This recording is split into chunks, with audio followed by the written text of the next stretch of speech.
ఒక చిన్న గ్రామంలో పొదలతో నిండిన అడవికి సమీపంగా చింటూ అనే ప్రేమతో నిండిన బాలుడు ఉండేవాడు. అతనికి జంతువులు చాలా ఇష్టం. ఎక్కువ సమయం నదీ తీరాన గడిపేవాడు. పక్షులను వీక్షించడం, కుక్కలకు ఆహారం పెట్టడం అతని నిత్యకృత్యాలు. ఒకరోజు అడవిలో తిరుగుతూ చింటూ ఓ పెద్ద శబ్దాన్ని వినిపించాడు. అది బాధతో నిండిన ఏనుగు శబ్దం. ఆ శబ్దాన్ని అనుసరిస్తూ వెళ్ళిన చింటూ లోతైన గుంటలో చిక్కుకుపోయిన ఓ చిన్న ఏనుగును చూశాడు.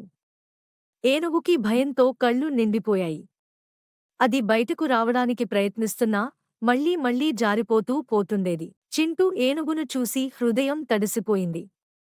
వెంటనే గ్రామానికి తిరిగి వెళ్లి ఒక చిన్న ఏనుగు గుంతలో పడిపోయింది.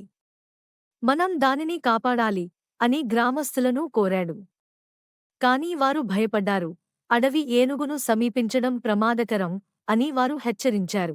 కాని చింటూ వెనకడుగు వేయలేదు. కొన్ని తాళ్లను, కొద్దిగా పండ్లను తీసుకుని తిరిగి గుంత దగ్గరకు వెళ్ళాడు. ఏనుగుకు మెల్లిగా మాట్లాడుతూ, భయపడకు, నేను నీకు సహాయం చేస్తాను అని చెప్పాడు. దానిని శాంతపరిచేందుకు కొన్ని పండ్లు వేశాడు. చిటు ఒక బలమైన చెట్టుకు తాళ్లను కట్టాడు. మరొక చివరను గుంతలో పడేశాడు. దీనిని పట్టుకుని పైకి రా అని చెప్పాడు. ఏనుగు తన తొండంతో తాడును గట్టిగా పట్టుకుని పైకి లాగింది. చింటూ వెనుక నుంచి తోస్తూ సహాయం చేశాడు. అనేక ప్రయత్నాల తర్వాత చివరకు ఏనుగు బయటికి వచ్చింది. అది ఆనందంతో గట్టిగా గూజేసింది.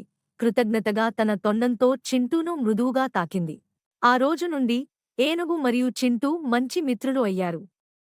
ఏనుగు తరచుగా గ్రామానికి వచ్చేది, చింటూతో ఆడేది, రైతులకు భారమైన బరువులు మోయడంలో సహాయపడేది.